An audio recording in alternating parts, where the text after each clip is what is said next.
Baik, bismillahirrahmanirrahim. Assalamualaikum warahmatullahi wabarakatuh. Semangat pagi dan semangat belajar semuanya. Kembali lagi kita di kelas Bu Iva dalam mata kuliah pengantar hukum Islam. Dan pada hari ini kita akan mempelajari tentang hukum ekonomi syariah di Indonesia. Tapi seperti biasa, sebelum kita memulai materi kita, mari kita bersama-sama berdoa agar apa yang akan kita dapatkan menjadi sesuatu yang bermanfaat dan barokah. Amin ya rabbal alamin. Nawaitu ta'aluma liridallahi ta'ala wa izalatil jahli wa ihyaiddin. Amin. Oke adik-adik sekalian, kita langsung saja akan belajar mengenai apa itu hukum ekonomi syariah dan bagaimana tapak tilasnya di Indonesia. Yang pertama, kita akan mencermati terlebih dahulu karena untuk mengenal dan memahami apa itu hukum ekonomi syariah di Indonesia. Jadi pertama kita wajib tahu apa dan bagaimana dulu hukum ekonomi syariah tersebut, dan kemudian bagaimana kedudukannya di Indonesia, seperti itu. Jadi yang pertama kita akan mulai dari definisinya. Hukum. Kita sudah belajar ya sebelumnya apa itu hukum, tapi kita sedikit mereview kembali bahwa kata hukum ini kalau di dalam bahasa Arab ini kan diambil dari kata al-hukmu, al-qadha, artinya putusan atau ketetapan. Dan juga kalau kita ingat bahwa intinya hukum ini kan berarti menetapkan sesuatu atas sesuatu atau menyediakan sesuatu atau perintah untuk berbuat satu atau melarang sesuatu, seperti itu. Yang pada intinya di dalam hukum ada aturan seperti itu. Kemudian yang kedua ada ekonomi.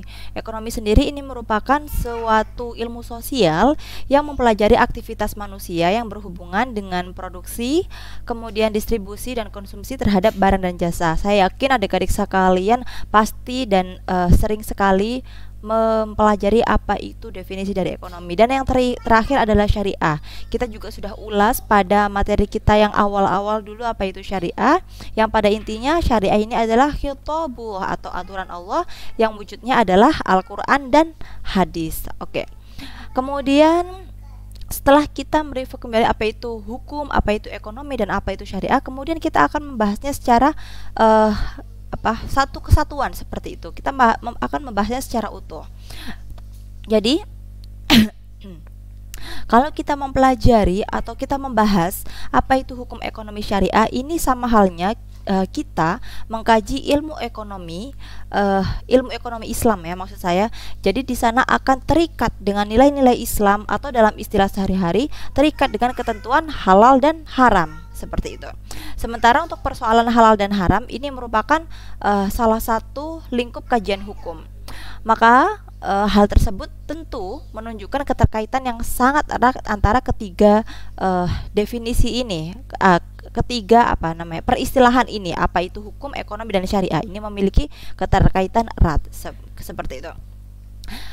Kemudian inilah akhirnya yang memberikan tuntutan kepada masyarakat Islam di Indonesia untuk membuat dan menerapkan sistem ekonomi dan hukum ekonomi yang berdasarkan dalil-dalil pokok yang ada dalam Al-Quran dan hadis, seperti itu.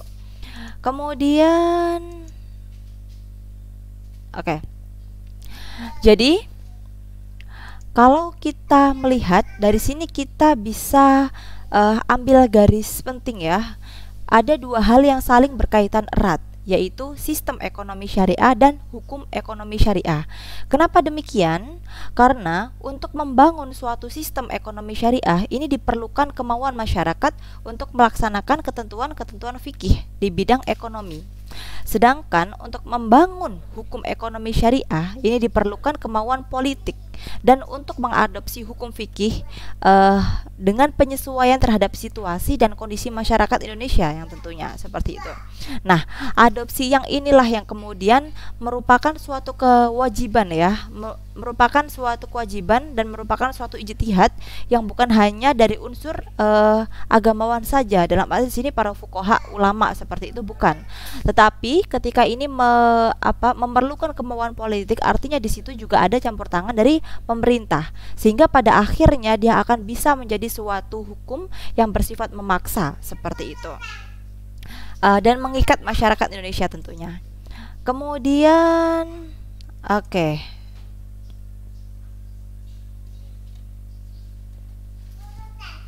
baik, Coba adik-adik amati pada bagian tersebut ya. Jadi sebenarnya kalau kita melihat hukum Islam saat ia menjadi sumber hukum nasional bersamaan dengan hukum barat dan juga hukum adat, ini bukan berarti ia harus menjadi hukum formal dengan bentuk sendiri yang eksklusif, kecuali sifatnya untuk melayani terhadap sesuatu yang sudah berlaku sebagai kesadaran dalam kehidupan sehari-hari ya. Di sini sumber hukum harus diartikan sebagai sumber hukum material dalam arti menjadi bahan isi dari sumber hukum formal, seperti itu. Lebih-lebih lagi, hukum Islam ini sudah lama mendapatkan tempat di Indonesia dalam konteks keberlakuannya. Ini sudah begitu lama baik secara normatif, sosiologis maupun yuridis formal. Kemudian, nah, di sini inilah alasan yang terpenting menurut saya dari keberlakuan hukum Islam di Indonesia, yaitu yang pertama adalah alasan konstitusi atau the reason of constitution, dan yang kedua adalah alasan sejarah atau the reason of history, serta ini juga merupakan suatu kebutuhan terhadap hukum Islam itu sendiri. Sekalipun memang ketika kita mengacu pada pembentukan hukum nasional yang bersumber pada ajaran syariah, ini tidak akan terlepas pada konteks politik hukum nasional, itu pasti. Tetapi kemudian kalau kita melihat jadi dalam rangka pengamalan ajaran Islam secara sempurna, legislasi hukum Islam ini diletakkan dalam rangka kebutuhan umat Islam itu sendiri. Oleh sebab itu, hukum benar-benar dijalankan secara konsisten karena dianggap sebagai bentuk pengamalan ajaran agama Islam sempurna, seperti itu. Sekalipun dalam bentuk peraturan perundang-undangan, seperti itu.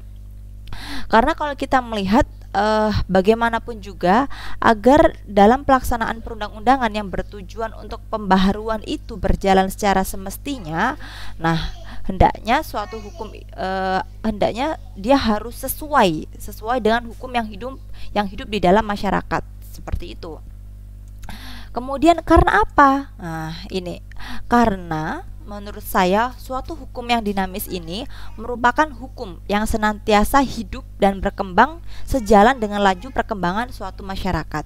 Jadi masih ingat ya pembahasan kita sebelumnya bagaimana ada yang disebut dengan fase kemunduran, di mana kasus berkembang lebih cepat daripada hukum-hukum atau pemikiran yang saat itu ada, seperti itu. Demikian pula hukum ketika dia bisa dinamis mengikuti perkembangan sejalan dengan laju perkembangan zaman ya dalam suatu masyarakat, itulah yang disebut dengan hukum yang dinamis.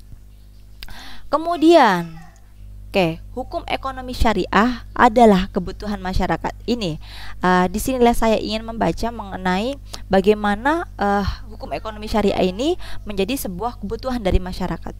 Jadi adik-adik, kalau kita renungkan bersama bagaimana kehadiran hukum ekonomi syariah di dalam tata hukum ya Indonesia hari ini khususnya, tentu ini tidak lagi hanya sekedar tuntutan sejarah atau kependudukan.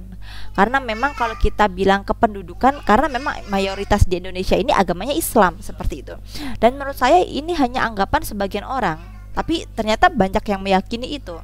Tetapi ternyata lebih jauh dari itu.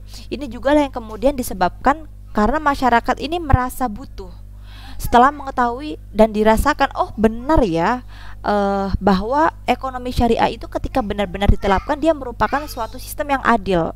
Dan ini pula yang kemudian menjadi faktor pendorong adanya kesejahteraan rakyat, yang kemudian inilah yang menjadi cita-cita oleh bangsa kita, bangsa dan negara Kesatuan Republik Indonesia, seperti itu. Kenapa? Nah ini, karena kalau kita hubungkan dengan falsafah dan konstitusi negara, yaitu Pancasila dan UUD 45 tentunya, kedudukan ekonomi syariah ini sebenarnya sudah kuat, bahkan semakin kuat dari hari ke hari ya, bahkan hingga kini pun semakin kuat. Oke, kita akan mulai dengan bagaimana negara Kesatuan Republik Indonesia ini melalui UUD-nya, melalui Undang-Undang Dasarnya menyatakan diri sebagai negara hukum. Itu yang pertama ingin saya arahkan seperti itu. Jadi sebelum UUD 45 ini diamandemen, pencantuman Indonesia sebagai negara hukum ini dijumpai dalam bagian penjelasan yang menyatakan bahwa Indonesia ini adalah negara yang berdasarkan atas hukum atau disebut Rechtsstaat ya. Negara Indonesia ini berdasarkan Rechtsstaat, tidak berdasarkan pada kekuasaan belaka atau Machtstaat gitu ya. Oke. Ini mungkin dua peristilahan yang barangkali kalian baru dengar ya, seperti itu. Tapi disitulah pada intinya. Tapi kemudian setelah diamandemen, ini lebih dinyatakan kembali di mana pernyataan bahwa Indonesia ini sebagai negara hukum ini dimaktubkan di dalam bab 1 pasal 1 ayat 3 seperti itu. Nah, kemudian pertanyaannya adalah hukum yang seperti apa? Negara hukum berarti hukumnya seperti apa? Seperti itu. Jadi kalau kita melihat wujud dari hukum itu sendiri, kita bisa mengklasifikasikan ada dua, tertulis dan tidak tertulis. Meskipun pada praktiknya hukum yang tertulis ini seakan-akan dia memiliki kekuatan hukum yang lebih.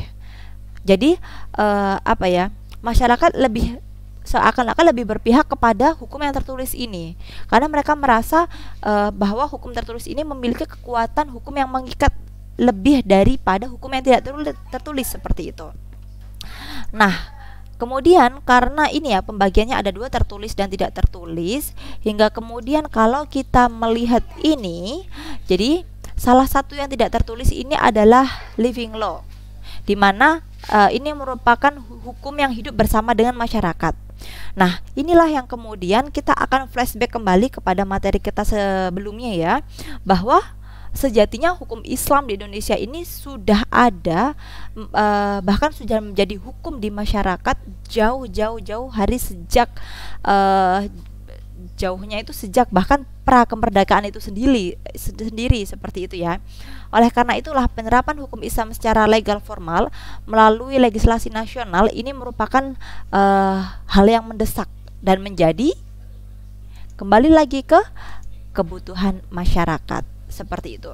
Inilah yang kemudian kita garis bawahi bahwa tidak cukup hukum Islam ini menjadi hukum yang tidak tertulis atau uncodified law di Indonesia, tetapi dia harus kemudian ditransformasikan menjadi suatu hukum yang tertulis. Karena apa? Karena ini merupakan suatu kebutuhan masyarakat seperti itu. Kemudian ini secara falsafah ya, falsafah dari garis besar bagaimana Indonesia negara hukum. Kemudian kita akan ini saya sedikit rangkumkan bagaimana bahwa ternyata ekonomi syariah ini sama benar-benar kalau kita mengacu kepada Pancasila memiliki kesamaan jiwa seperti itu. Baik, kita akan jabarkan satu persatu sila dari Pancasila itu sendiri ya. Yang pertama, ketuhanan yang Maha Esa. Di situ ada An-Nisa ayat 59. Jadi sila pertama ini kan ketuhanan yang Maha Esa. Maka inilah yang melambangkan kepercayaan dan ketakwaan kepada Tuhan yang Maha Esa. Seperti itu kan. Jadi jika ia merupakan seorang muslim, artinya kepercayaan dan ketakwaan itu adalah kepada Allah. Sementara kalau kita masih ingat definisi ketakwaan itu sendiri, takwa adalah tunduk dan patuh pada aturan. Artinya tunduk dan patuh pada aturan Allah dalam segala hal. Nah, salah satunya ini adalah dalam hal ekonomi, dalam berekonomi, sehingga muncullah ekonomi yang berlandaskan aturan Allah atau yang kita kenal dengan hukum ekonomi syariah seperti itu. Karena apa? Ini sebenarnya merupakan perintah Allah di dalam An-Nisa ayat 59 itu. Ya ayyuhalladzina amanu atiullaha wa atiur rasul wa ulil amri minkum. Hai orang-orang yang beriman, taatilah Allah. Nah, perintah yang pertama apa? Taatilah Allah. Berarti ketika ada perintah untuk taat kepada Allah, jadi segala sesuatu pun harus dilandaskan kepada aturan Allah seperti itu. Kemudian Rasul, kemudian ulil amri di antara kamu seperti itu. Dan yang kedua, sila kedua, kemanusiaan yang adil dan beradab. Adil dulu ya, kemanusiaan yang adil. Kalau adil berarti di dalam peristilahan hukum ekonomi syariah kita punya al-adalah seperti itu kan. Nah, prinsip al-adalah atau adil ini juga merupakan prinsip dari hukum ekonomi syariah. Karena memang apa? Karena adil itu merupakan perintah Allah sebagaimana sebentar kecepatan slide-nya. Sebagaimana difirmankan di dalam Al-Maidah ayat 8 ya. Di mana kalau Al-Maidah ayat 8 itu dijelaskan ya'dilu huwa aqrabu litaqwa. i'dilu artinya berlakulah adil, karena adil itu lebih dekat dengan takwa. Artinya apa? Kemanusiaan yang adil itu perintah Allah seperti itu. I'dilu huwa aqrabu littaqwa. Jadi benar, adil dalam berekonomi pun perintah Allah. Di dalam hukum ekonomi syariah artinya juga perintah Allah untuk berlaku adil. Kemudian bagaimana dengan adab kemanusiaan yang adil dan beradab? Adab juga kita ingat ya, ada satu hadis atau sabda Nabi Shallallahu Alaihi Wasallam, akmalul mu'minul imanan ahsanhum khuluqan. Orang mukmin yang paling sempurna imannya adalah yang paling baik akhlaknya, berarti yang paling beradab, seperti itu. Ini diriwayatkan oleh Tirmidzi dan hadis ini dinilai sahih ya oleh Albani, seperti itu. Kemudian sila yang ketiga, nah Persatuan Indonesia, ini pun perintah dari Allah untuk memerintahkan hambanya untuk bersatu, seperti itu. Wa'tasimu bihablillahi jami'an wala tafarraqu. Wala tafarraqu itu berarti larangan untuk bercerai-berai, larangan untuk berpisah-pisah, artinya perintah untuk bersatu kan. Oleh karena itulah ketika kita kembali lagi kepada HES ya, hukum ekonomi syariah, di dalam berekonomi, berekonomi dalam Islam ini haruslah ditempuh dengan cara-cara yang dibenarkan oleh syariat, oleh aturan Allah, agar pada tujuan akhirnya nanti tidak ada yang namanya perselisihan antar umat, seperti itu. Kemudian yang keempat, kerakyatan yang dipimpin oleh hikmat, kebijaksanaan dalam permusyawaratan dan perwakilan. Ini juga ternyata perintah Allah juga. Wamruhum syura bainahum. Nah, di situ ada Asyura ayat 38. Nah, dimana kalau semua ada keputusan itu ya putuskan dengan cara bermusyawarah, seperti itu. Dan oleh karena itu nanti di dalam perselisihan di dalam ekonomi syariah pun demikian, bukan hanya dari salah satu pihak saja kemudian jatuhlah putusan hakim, bukan, tetapi dengan cara bermusyawarah juga. Dan yang terakhir, keadilan sosial bagi seluruh rakyat Indonesia. Ada An-Nahl ayat 90. Innallaha ya'muru bil adli. Sekali lagi bil adli. Allah menyuruh kamu berlaku adil. Jadi banyak sekali ayat-ayat tentang perintah Allah untuk berlaku adil ini ya. Jadi kalau kita melihat dari sini, singkatnya sistem ekonomi syariah ini sama sekali tidak bertentangan apalagi melanggar Pancasila, seperti itu.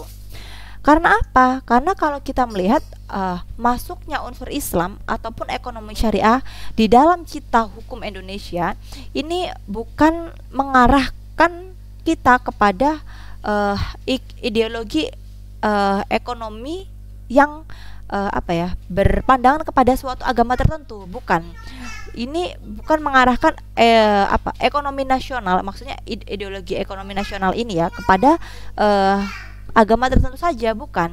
Tapi ini dikarenakan memang ekonomi syariah itu merupakan suatu hukum satu yang sudah lama hidup dan berkembang di masyarakat Indonesia ya, dan bahkan bukan cuma di Indonesia tapi juga di dunia. Jadi sebenarnya bahkan ada satu pendapat yang mana berpendapat sistem ekonomi syariah ini adalah salah satu dari sistem ekonomi seperti yang lain. Jadi model sistem ekonomi yang sering kita dengarkan ada kapitalisme, ada sosialisme, seperti itu. Dan salah satu model atau sistem ekonomi yang lain yang berbeda dari keduanya itu adalah sistem ekonomi syariah ini. Jadi sebenarnya kita tidak perlu terjebak dalam diskusi mengenai ideologi ekonomi. Karena apa? Karena ekonomi syariah itu sendiri keberadaannya sudah memiliki landasan yang kuat baik secara formal syar'i maupun formal konstitusi. Secara formal syar'i keberadaan ekonomi syariah ini tentu dia memiliki landasan dalil yang kuat. Dan kemudian secara konteks bernegara, ekonomi syariah ini juga memiliki landasan konstitusional, seperti itu ya. Kemudian, pertanyaan selanjutnya adalah sejak kapan hukum ekonomi syariah ini lahir di Indonesia? Jadi, kalau kita bicara mengenai uncodified law atau bagaimana hukum tidak tertulis, hukum Islam itu menjadi hukum yang tidak tertulis, kita sudah bahas sebelumnya itu. Dan juga ada beberapa hal yang terkait dengan pembahasan sejarah di minggu lalu ya. Namun kemudian kalau secara tertulis, nah ini babak baru HES khususnya di dalam peradilan di Indonesia ini mulai terbit. Oke, ini ada undang-undang lamanya ya. Jadi sebelumnya ini adalah Undang-Undang Nomor 7 Tahun 1989 tentang UU-PA. Kemudian diubah menjadi undang-undang, diperbaharui menjadi Undang-Undang Nomor 3 Tahun 2006 tentang peradilan agama. Sama-sama tentang peradilan agama. Tetapi kenapa diubah? Tentu ada suatu hal yang lain yang kemudian menjadi suatu kebutuhan masyarakat, hingga kemudian karena hukum itu harus dinamis, dia harus mengikuti apa yang menjadi masyarakat butuhkan, seperti itu. Inilah yang kemudian menjadi babak baru yang saya bilang, khususnya di dalam bidang peradilan di Indonesia. Dan ternyata babak baru inilah yang memunculkan banyak sekali hal-hal, sehingga sampai hari ini HES itu semakin lama semakin memiliki pijakan yang kuat secara konstitusi di Indonesia, seperti itu. Oke, kita akan mulai dari, berarti setelah dihapus ya, dihapus berarti tinggal yang Undang-Undang Nomor 3 2006 ini tentang peradilan agama, atau singkatnya kita lebih nyaman memanggilnya UU-PA gitu ya. Oke, apa bedanya Bu? Jadi ketika undang-undang ini diperbaharui, ini merupakan sesuatu yang sangat wow, karena apa? Di dalamnya ada perluasan kewenangan dari pengadilan agama itu sendiri. Karena memang inilah yang kemudian menjadi kebutuhan umat Islam di Indonesia, seperti itu. Perluasan kewenangan seperti apa? Seperti itu. Jadi sekarang pengadilan agama bukan hanya sekarang ya, berarti sejak tahun 2006 itu pengadilan agama bukan hanya kita bilang itu rumah sakit pernikahan, bukan hanya tempat orang cerai, seperti itu. Karena itu ya yang sering kita tahu, PA itu tempatnya orang cerai, seperti itu. Nah, ketika ada Undang-Undang Nomor 3 Tahun 2006 ini, perluasan kewenangannya ini, dia juga bisa menyelesaikan bukan hanya di bidang perkawinan dan waris, dia juga bisa menyelesaikan wasiat, hibah, wakaf, sodakoh, kemudian juga ziswaf. Kemudian ekonomi syariah itu sendiri dipaparkan di dalam undang-undang itu sendiri. Inilah kewenangan dari UU-PA, seperti itu. Jadi ingat, kalau doktrin yang selama ini sudah menjamur di masyarakat, PA itu rumah sakitnya pernikahan, bukan. Justru PA hari ini merupakan rumah sakit dari ekonomi syariah juga, karena penyelesaian sengketa bukan lagi di pengadilan negeri untuk ekonomi syariah, tetapi di pengadilan agama sejak tahun 2006. Kemudian untuk mendukung kelancaran pemeriksaan dan penyelesaian sengketa ekonomi syariah di PA ini, kemudian muncul Perma itu Peraturan Mahkamah Agung Republik Indonesia Nomor 2 Tahun 2008, berarti 2 tahun setelah meluasnya kewenangan pengadilan agama ini, disusunlah KHES. KHES ini kompilasi hukum ekonomi syariah, seperti itu. Jadi kalau kita melihat secara sistematis, di KHES ini ada terbagi menjadi 4 buku, seperti itu. Jadi memang modelnya sama kalau kita buka KUH Perdata atau KUH Pidana, dimana ketika kita buka masing-masing ada buku berapa. Nah, demikian pula di KHES ini. Bisa adik-adik sekalian browsing kalau cari PDF-nya tentang KHES, banyak sekali, seperti itu. Jadi buku pertama ini tentang subjek hukum dan amwal, bahasan-bahasan mengenai harta. Ini sudah ada 3 bab sendiri. Kemudian ada tentang akad ya. Ini bahasanya sangat panjang, ada 29 bab sendiri. Kemudian setelah itu bab ketiga ada zakat dan hibah. Ini ada 4 bab sendiri. Kemudian terakhir ada tentang akuntansi syariah yang terdiri dari 7 bab, seperti itu. Oke, ini modelnya kalau sudah di printnya beberapa penerbit sudah mencetak kompilasi hukum ekonomi syariah, seperti itu. Jadi karena memang KHES atau kompilasi hukum ekonomi syariah ini merupakan sebuah pedoman ya, sebelum menetapkan suatu keputusan hukum, tentu inilah yang kemudian menjadikan KHES ini memiliki banyak sekali pertimbangan apa saja yang bisa menjadi referensinya, sehingga kemudian ketika dikodifikasikan dia bisa diterima oleh semua kalangan, seperti itu.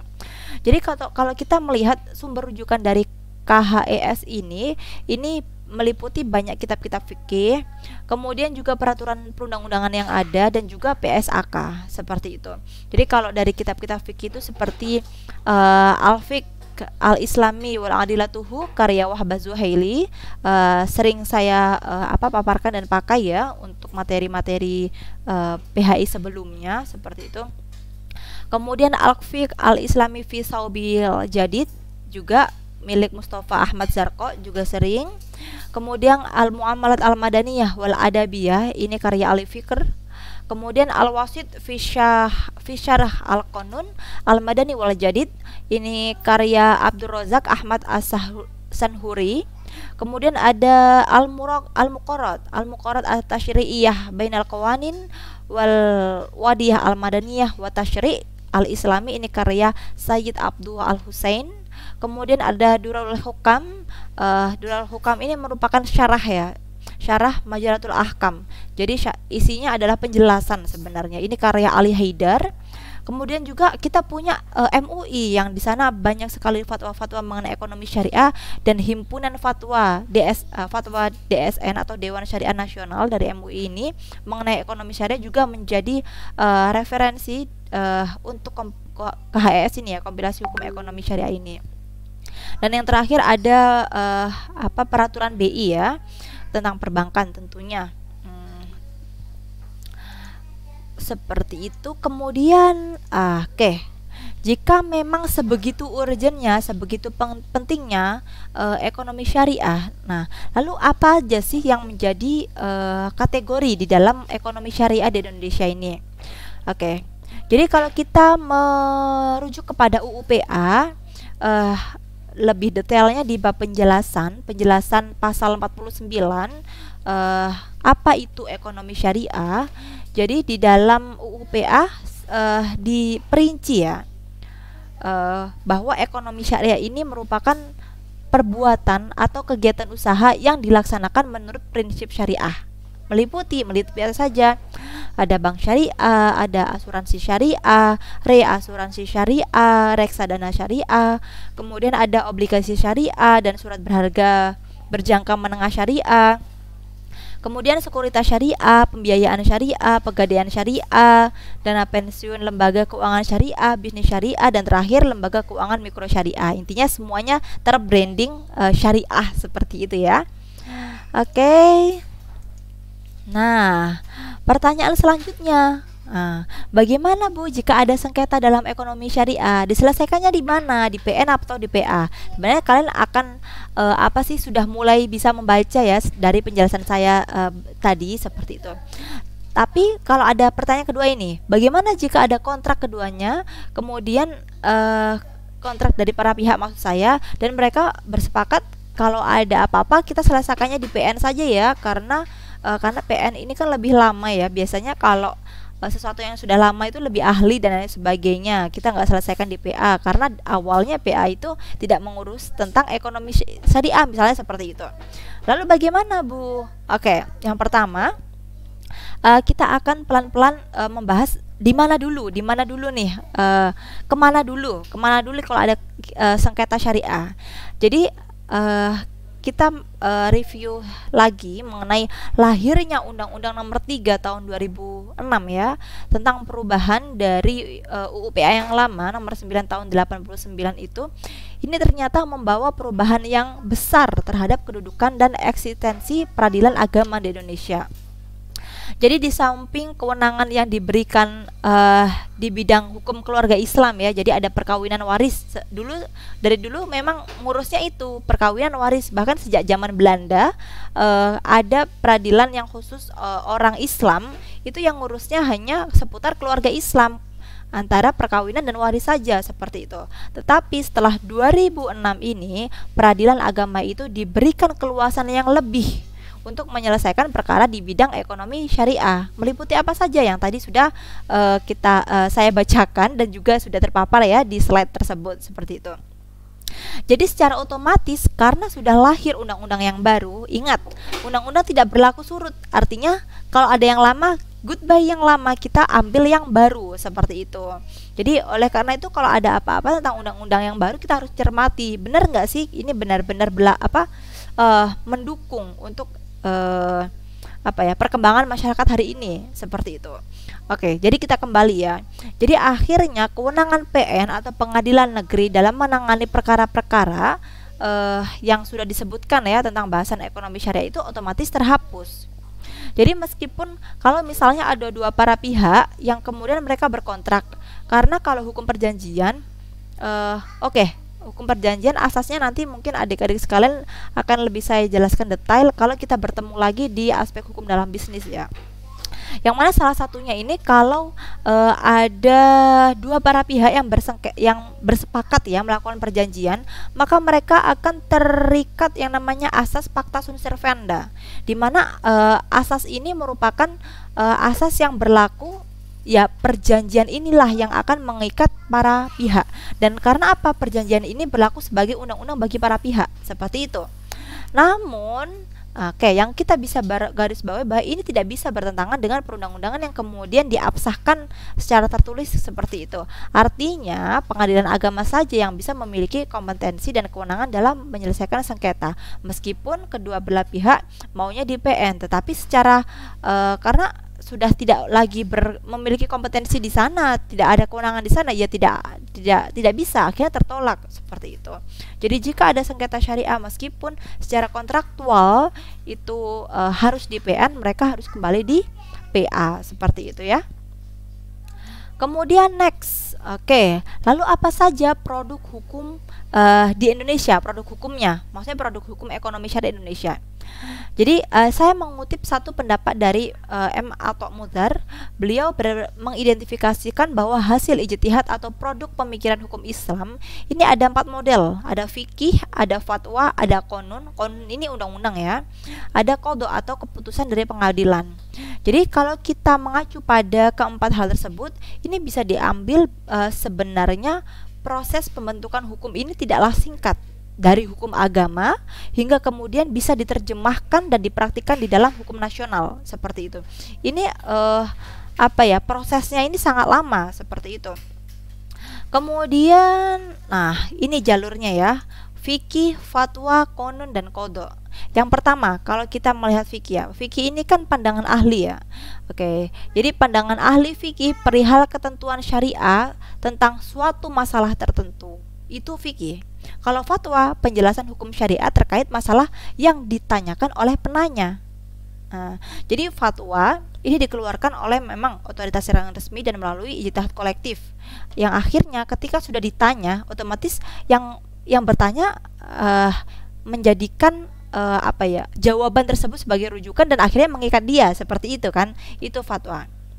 Jadi bisa disimpulkan kalau fikih ini pendapatnya ahli fikih tentang ketentuan syariah perihal masalah tertentunya.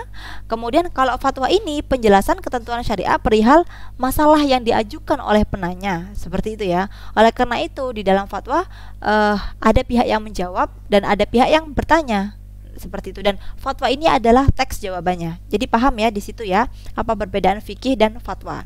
Kita sampai di sini dulu ya. Jadi intinya fatwa ini ya jawaban bagi siapa yang menanyakan, seperti itu singkatnya. Kenapa kalau kita melihat ya, kita misalkan saja, jadi ada ketentuan jual beli emas tidak tunai. Karena di dalam fikih ada dua pandangan ya tentang hal ini, seperti itu. Sebagian melarang karena ini dikiaskan atau ditakbirkan sebagai bahwa jual beli emas ini dilarang, seperti itu. Tapi sebagian juga ada yang membolehkan, seperti itu.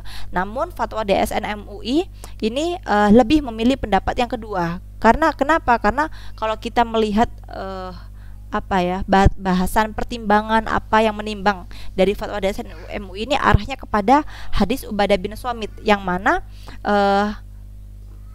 menisbatkan emas itu sebagai mata uang, sedangkan emas yang diperjualbelikan saat ini kan komoditas ya, seperti itu, bukan mata uang. Nah, inilah yang kemudian menjadikan kalau kita merujuknya ke fatwa DSN MUI, jual beli emas tidak tunai itu haram seperti itu. Tapi intinya begitu ya, fatwa siapa yang bertanya kemudian jawabannya apa, seperti itu. Nah, intinya fikih dan fatwa ini keduanya memang masih dalam lingkup hukum agama. Kemudian ketika ada campur tangan pemerintah sebagai pihak legislatif, maka kemudian hukum inilah yang bisa berubah menjadi konun atau perundang-undangan. Hingga akhirnya dalam tataran peradilan ia bisa dijadikan sebagai sumber untuk membuat qadha atau putusan hakim yang bersifat memaksa dan mengikat. Itu. Jadi jalurnya memang seperti itu. Kemudian kembali kita ke pertanyaan tentang produk ya. Jadi kalau kita melihat produk hukum ekonomi syariah yang secara konkret di Indonesia ini, kita bisa melihat dari penjelasan saya tadi, pertama ada fatwa DSN ya, fatwa Dewan Syariah Nasional MUI seperti itu. Kemudian ini sebagai hukum materialnya ya, juga ada KHES, kompilasi hukum ekonomi syariah. Kemudian kalau kita melihat pada undang-undang yang sudah berbentuk undang-undang, pertama kali sebagai founding father ada UUPA, Undang-Undang Peradilan Agama 3 tahun 2006. Kemudian setelah itu ada Undang-Undang Perbankan Syariah yang sering kita kutip pastinya sebagai akademisi di bidang ekonomi syariah, seperti itu, nomor 21 tahun 2008, wajib hafal ya adik-adik sekalian. Dan kemudian ada juga undang-undang tentang perasuransian. Nah, meskipun namanya tidak ada kata-kata perasuransian syariah seperti itu, kalau kita buka Undang-Undang Nomor 40 2014 itu isinya sudah membahas tentang asuransi syariah dan reasuransi syariah. Kalau yang pakai nama istilah-istilah ekonomi syariah zakat ya, berarti di Undang-Undang Nomor 23 tahun 2011 tentang pengelolaan zakat. Dan masih banyak lagi sebenarnya produk-produk yang sudah ada di Indonesia. Masih ingat ya, produknya bukan cuma undang-undang tapi juga ada fikih lokal yang saya maksud. Kemudian ada konun, fatwa, kemudian konun dan juga qadha, seperti itu. Baik, alhamdulillah sampai ya kita di sesi terakhir. Seperti biasa ada kuis. Di sini saya ingin adik-adik sekalian menyebutkan satu saja produk hukum ekonomi syariah yang ada di Indonesia. Kemudian saya ingin kalian deskripsikan secara singkat saja apa sih yang menarik dari produk hukum yang kalian angkat tersebut, seperti itu.